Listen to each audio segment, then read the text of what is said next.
Et salut à tous, bienvenue sur la chaîne Kamaï Workshop, moi c'est Philippe. Aujourd'hui on se retrouve dans le Gers, du côté de Terrobes, un terrain qui se prête particulièrement à la nouvelle moto que je vais vous présenter aujourd'hui. Et cette moto, c'est la Moto Guzzi V7 Sport modèle 2025. Présentation.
Donc cette Moto Guzzi V7 Sport, elle m'a été prêtée par le magasin Patrick Salle à Lectoure. Merci à Mathieu de me l'avoir préparée. Ça faisait un petit moment que vous me parliez de cette moto et en fait je suis super content d'essayer à nouveau une Moto Guzzi. Tu sais que j'avais une V85 TT, elle est toujours restée dans un coin de ma tête. J'ai bien aimé ce moteur, le comportement, et donc je voulais voir ce que donnait cette V7. En plus, vous êtes nombreux à m'avoir demandé d'essayer cette moto. Donc, présentation, cette V7 Sport, elle est nouvelle par rapport à la précédente. Il y a eu pas mal de changements, c'est ce qu'on va voir maintenant. En premier lieu, on a cette fourche réglable de 41 mm avec ici deux disques de 320 avec des étriers, des freins Brembo radio. Donc tu sais que sur la gamme V7, on a 3 V7, on a la V7 Stone, on a la V7 spéciale qui était à laisser sur la chaîne. Je te mets l'affiche ici en haut à droite de l'écran. Et tu as donc cette V7 Sport. Toutes les autres ont un seul disque à l'avant. Ici on a deux disques. On a une roue de 18 ici, une roue de 17 à l'arrière avec un pneu de 150. On a deux sorties d'échappement en mat, en noir mat, du plus bel effet. Je te ferai écouter bien sûr le son de la moto. On va retrouver la teinte verte. Alors tu as deux teintes, tu as cette teinte vert et tu as une espèce de gris bleu. La teinte verte, c'est la teinte de base qu'il y avait il y a très longtemps. Moi, je n'ai pas connu sur les V7 Sport. Donc ils ont repris cette teinte. Ensuite, on a ce moteur. On a un moteur qui est Euro 5 Plus maintenant, donc c'est un 853 cm3, c'est le moteur en gros de la V85 TT, mais modifié avec des cartographies différentes, puisqu'ici il va délivrer 67,3 chevaux à 6900 tours, mais ça c'est pas très important. Ce qui est important, c'est de retenir qu'il va délivrer 79 Nm de couple à 4400 tours. Ça pour moi c'est la valeur la plus importante. Je t'en ai déjà parlé sur la V85 parce que c'est sur ce type de moto tu vas plutôt rouler au couple qu'avec la puissance. Bien sûr on est sur une Moto Guzzi, donc tu as un cardan. Ça c'est le gros plus. On va avoir aussi, je t'ai parlé de la fourche, on a des amortisseurs qui vont être réglables ici, d'accord, en précharge. Au niveau des équipements, on est full LED sur la moto. Je vais te montrer tout de suite la signature lumineuse. On a l'aigle de Mandello ici, comme sur la V85, tu sais que c'était mon petit truc ça. On a un feu arrière qui est aussi à LED. Et des clignotants qui sont bien sûr à LED. Donc de ce point de vue là, on a un équipement qui est assez sympa. On va retrouver un compteur qui est LCD, un compteur qui est classique, qui va t'offrir tout ce que tu as besoin, puisque tu vas avoir ton compte tour, tu vas avoir ton kilométrage. Ici, avec ce commodo là, mode, tu vas pouvoir changer les tripes, d'accord, l'heure, tu auras ta moyenne, ta conso moyenne, le carburant consommé, et ici tu vas trouver tes modes moteurs. Donc on a un mode sport, enfin là on est en mode sport, pardon, et ici ton odo. Donc là ça tourne. Tu vas trouver ici ton démarreur, c'est un démarreur à impulsion, une impulsion tu démarres, il n'y a pas besoin de le maintenir. Et ici tu vas trouver un petit bouton qui va te permettre, quand tu roules, d'afficher ton mode moteur. Donc on a un mode Strada, on a un mode pluie qui s'appelle Pioggia, désolé pour l'accent italien, et on a un mode Strada, voilà, Strada, Sport, Pioggia. Donc 3 modes moteurs, puisque maintenant on a aussi dans les nouveautés, on a une poignée Ride by Wire, c'est-à-dire que tu n'as plus de câble, tu as juste une commande électrique ici, un résolveur. On le verra en roulant, peut-être que tu ne le sais pas, cette moto est équipée d'un régulateur de vitesse. En fait, je te ferai la démo. Quand tu roules, tu maintiens ce bouton-là appuyé 3 secondes. Ici, tu vas avoir l'indication là, elle n'y est pas, bien sûr. Hein. Ici, tu auras l'indication du régulateur de vitesse qui va clignoter. Tu appuies une fois et ça bloquera la vitesse à laquelle tu es actuellement. Ça, c'est quand même pas mal parce qu'il n'y a plus beaucoup de motos équipées avec de motos de ce style équipées avec un régulateur de vitesse. L'intérêt, c'est pas pour l'autoroute, on a bien compris que ça c'était pas fait pour l'autoroute. L'intérêt, c'est que ça va te permettre de relâcher ta main. Quand tu es constamment sur les lignes droites, par exemple, tu pourras relâcher ta main en engageant ton régulateur. Donc ça, c'est un gros plus. Cette moto, elle est équipée aussi d'une centrale à inertie 6 voies, donc avec un ABS sur l'angle, ce qui est quand même pas mal en termes d'équipement. Bien sûr, tu as ces petits rétroviseurs que je trouve hyper stylés. On verra ce que ça donne sur la route. On a des commandes aussi qui sont réglables ici en écartement. Tu vas pouvoir changer ici. Par contre, côté embrayage, on a un embrayage à câble et il n'est pas réglable en écartement. Par contre, il est super souple. Dans les commodos, rien d'exceptionnel. Tu n'as pas de warning sur cette moto. Parlons chiffres maintenant. Donc, ta hauteur de selle, elle est de 780 mm. Donc, on a une moto qui est assez basse et qui conviendra à tous les gabarits. Y compris au grand, tu verras tout à l'heure, même si pour moi ça fait une petite moto, on est bien assis dessus, mais ça je t'en parlerai tout à l'heure. Le poids en ordre de marche est de 220 kg. Alors sache que sur cette moto, ils ont quand même essayé d'alléger, et ces roues ici que tu as sont des roues qui ont été allégées, ils ont gagné près d'1 kg par roue, ce qui est pas mal. Que te dire de plus? On a un réservoir de 21 litres avec 4 litres de réserve. Donc ça c'est bien, parce que la moto, là tu as vu une conso de 5 litres et quelques, mais dans la réalité c'est une moto qui consomme à peine 4 litres. Donc ça va te faire une super belle autonomie pour te balader, tu vois, sur ce genre de route du Gers. Je trouve que la moto, dis-moi ce que tu en penses, mais tu vois, surtout dans cette couleur verte, ça va super bien avec le paysage. Et donc pour te balader sur des petites routes, c'est le top. On va parler maintenant de son prix. Elle est affichée à 10 999 €. Oui, c'est pas donné, mais tu t'aperçois quand même que c'est une moto qui a été soignée. Tu peux regarder les détails. Par exemple, cette patte de phare ici qui est travaillée. La fourche de 41 mm, réglable dans tous les sens. Les deux silencieux. La qualité aussi, tu n'as pas beaucoup de choses qui traînent. La moto, elle fait nickel en termes de finition. La peinture, la selle. Je t'ai pas parlé de la selle. Mais quand tu regardes, elle est en suédine ici, une surpiqûre marquée Moto Guzzi. C'est une moto qui est très soignée. Dans la gamme, je te signale que la gamme commence à 9 999 € avec la S, et tu as la Stone, j'ai pas noté le prix, mais qui est un peu moins cher.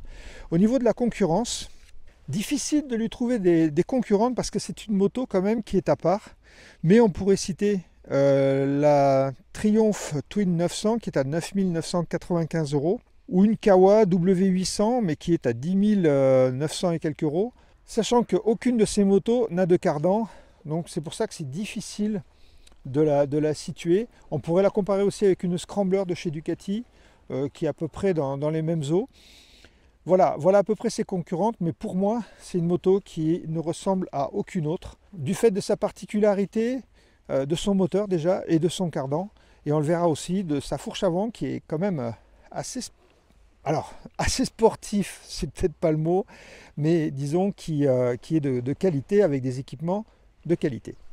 Ce que je te propose maintenant, c'est de voir comme d'habitude ma position avec le drone. On a un peu de vent aujourd'hui, j'espère que ça va aller. Et puis après, on ira essayer la moto sur la route et je te dirai ce que je pense de cette machine. Donc on commence par le drone et on se retrouve après sur la route. A tout de suite. Hop hop, attends, avant de commencer le drone, je t'avais promis de te faire écouter le bruit de cette moto, le son plutôt que du bruit. On va faire ça tout de suite.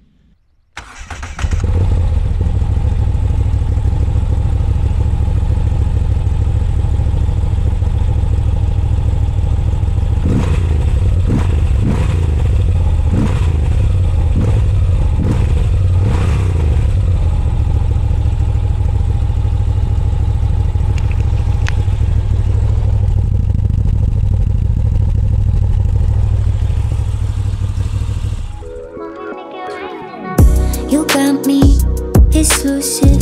I'm so high up and lucid. You take me to a safe place. We steady on the same pace, yeah. I'm crazy, you like that. Don't back down, no you talk back. Keep it spicy, that's a fact. We on the right track, yeah. Driving me wild, giddy up like a stallion. Saddle up and ride you, we crossing. Nous voilà partis pour l'essai routier. On commence comme d'habitude la position, donc tu as vu la position sur le drone. Donc bien sûr que la moto elle est petite, je te rappelle mon gabarit, 1m86, 97 kg, ça relativise les choses. Évidemment, pour moi, la moto est petite. Par contre, quand tu roules avec, tu es bien assis dessus, tu n'as pas les jambes trop repliées, les guidons sont assez hauts. Et donc je trouve que la position de conduite, elle est super agréable. Donc de ce point de vue-là, je sais pas, peut-être que ça fait petite moto quand je suis dessus, mais quand tu roules, t'as pas cette impression. Donc ça, c'est déjà un gros point positif. On va parler maintenant du confort de la moto. Donc tu as vu que les suspensions, on a plus de 140 mm de débattement à l'avant, un peu moins à l'arrière. La suspension est de qualité. Et ça, c'est le premier truc, la première grosse différence que tu peux percevoir par rapport à la V7 spéciale, qui elle avait une suspension qui était beaucoup plus basique, on n'avait pas de fourche inversée. Et donc ça, c'était le point qui était un peu embêtant, dans le sens où si jamais tu accélères un peu le rythme sur des routes dégradées, la moto, elle était moins rigoureuse, si tu veux, que ne peut l'être une V7. On va le voir tout à l'heure sur la route, mais déjà là ici, tu vois, on est en ville et ça absorbe très bien les chocs à basse vitesse. Même les amortisseurs arrière qui, eux, par contre, sont basiques. Simple amortisseur à ressort, pas une grosse technologie. Malgré tout, ils font le job et ils te permettent d'avoir une moto qui est confortable. Et comme on va le voir maintenant, une fois qu'on est sorti de la ville, malgré tout, qui te permet de rouler à un petit rythme sympa, sans te faire balancer dans tous les sens. Tu vois, le placement se fait très bien. Ici, ça tabasse un peu. Et là, tu vois, j'ai pas eu ça me tape pas dans le dos. J'ai pas de retour de raquette comme on pourrait l'avoir avec certains amortisseurs de ce type. Et la fourche guide vraiment bien la moto. Donc, question suspension, on peut dire qu'il y a eu un sacré travail de fait sur l'avant et qui rend cette moto rigoureuse.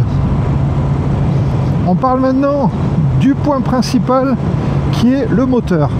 Donc ici, c'est un moteur, je te l'ai dit, qui a du couple à assez bas régime, puisque le couple est atteint à 4400 tours. Et c'est donc une moto qu'on va gérer au couple. Donc en fait, il vaut mieux être, tu vois, comme ici, je suis à 3500 tours, tu peux te mettre en cinquième à 3000 tours. Le moteur, d'abord, il est souple. Je peux le laisser tomber en cinquième, 60 à l'heure. Et quand je vais accélérer, t'entends le bruit de la boîte à air, c'était comme sur la V85. Donc tu peux rester en 5 et rouler au couple, sortie virage, hop, ça repart. Et ça repart vigoureusement. Alors c'est pas une sportive, bien sûr, il y a 67 chevaux, tu peux pas dire que... Mais malgré tout, je trouve que ce moteur te donne vachement de puissance à bas régime, et quand tu ressors du virage, tout de suite, tu as la boîte à air qui grogne, le moteur qui gronde, des toutes petites vibrations, juste ce qu'il faut pour avoir du plaisir. Et je retrouve ma V85 dans ce comportement, avec toujours ce couple agréable et qui rend cette moto vive. C'est pas un poumon, c'est pas parce que tu as 67 chevaux que tu as une moto qui n'avance pas. Il faut se méfier des chiffres. Ici, le couple fait vraiment la différence. Avec 79 Nm de couple, on a quelque chose de pas mal. Évidemment, tu as une cylindrée unitaire qui est assez importante. Du coup, le couple est bien présent. Donc, ce moteur, c'est ton allié pour te balader sur ces petites routes. Tu verrais que c'est ce style de moteur qu'il faut, c'est ce style qui est dans l'air du temps. C'est peut-être d'ailleurs pour ça que la V7 rencontre un certain succès, parce que c'est une moto qui te demande pas, qui te pousse pas à rouler vite. Tu vois, ici on est à 80, on est aux limitations, mais j'ai pas envie de rouler plus vite. Tu as la tête le buste qui est redressé, tu profites du paysage. Bon, là on a un peu de brouillard aujourd'hui, c'est dommage. Malgré tout, c'est la moto, elle est faite pour ces routes secondaires, pour t'amuser juste au couple. Voilà, une petite poussée franche, ce qui veut dire aussi que si tu as besoin de doubler, tu auras toujours une réserve de puissance suffisante pour faire n'importe quel dépassement sur ces petites routes. Alors bien sûr, pas de protection, hein, on est sur un roadster, donc c'est pas une moto que je vais dédier à l'autoroute. Le confort général, je t'en ai parlé tout à l'heure et j'ai roulé depuis un moment comme d'habitude. La selle, elle est confortable. Et la position de conduite est top. La maniabilité de la moto, elle fait 220 kg, mais avec ce moteur bicylindre en V, le centre de gravité est passé assez bas. Et ce qui te donne en fait une moto qui est très facile à placer. À aucun moment tu sens le poids. Et encore une fois, la fourche t'aide. D'autant plus qu'on a parlé tout à l'heure des deux disques de 320. Je prends les freins, ça t'arrête net. Ils sont progressifs, ils sont puissants, ils ressemblent aux freins de la V85 TT, je pense que c'est les mêmes, c'est des Brembo à fixation radiale. Pour moi, cette combinaison suspension améliorée avec ce moteur qui est plein partout, c'est vraiment le beau combo et c'est vraiment une moto qui est plaisante. Tu prends du plaisir à rouler avec ces petites motos là. Donc oui, tu vas me dire, elle est assez chère. Bien sûr, je te rejoins, mais il y a de la qualité. On a quand même ici un cardan, ce qui est pas mal. On a une centrale 6 axes avec un ABS sur l'angle. Ça aussi c'est bien. On a une fourche avant réglable, des gros disques 320. Il y a un équipement qui est pas mal fait. La finition, elle est bonne. On en serait presque à demander un shifter, tellement on prend de plaisir à rouler sur ces petites courbes. Mais bon, c'est pas le but, c'est pas une moto sportive, même si son nom l'indique, c'est une moto plaisir et qui te décevra pas de ce côté-là. Donc là, on a vu une petite route un peu abîmée. On va voir sur des routes un peu plus lisses pour la fin de l'essai et pour te dire un peu mon sentiment général sur cette moto. Un dernier point que je n'ai pas abordé, par contre, c'est la boîte de vitesse. La boîte de vitesse, elle est souple. Il n'y a pas de point dur, elle claque pas, tu as entendu. La moto, elle a presque 1000 km et elle claque pas. Ni le cardan, tu n'as aucun à-coup au niveau du cardan. Ça, c'est une constante Moto Guzzi. Je trouve que c'est pas mal qu'ils aient fait ça. Ah oui, point important, je ne t'ai pas parlé du régulateur de vitesse. Je te montre tout de suite maintenant comment ça marche. Tu appuies sur ce bouton ici pendant plus de 3 secondes. Ici, on a le régulateur de vitesse qui s'affiche. J'appuie une autre fois et voilà. J'ai un régulateur de vitesse. Qu'est-ce que tu veux de plus? Il est simple à utiliser. Et pour moi, ça sert vachement parce que sur des routes, sur des lignes droites comme ça, où tu veux pas t'embêter, où tu as une vitesse limitée à 70 par exemple, une grande ligne droite, tu peux engager ton régulateur, tu es protégé. Tu veux le couper, comme sur tous les régulateurs, un petit coup de frein, il se coupe, clignote, il est prêt. Quand tu voudras le renclencher, il suffira de mettre une pression avec la vitesse et tu pourras avoir ton régulateur. Donc l'équipement quand même, il est super bien fourni. Et puis, ce qui fait l'âme principale de cette moto, c'est son moteur. Je me tais et écoute un peu ce que ça donne.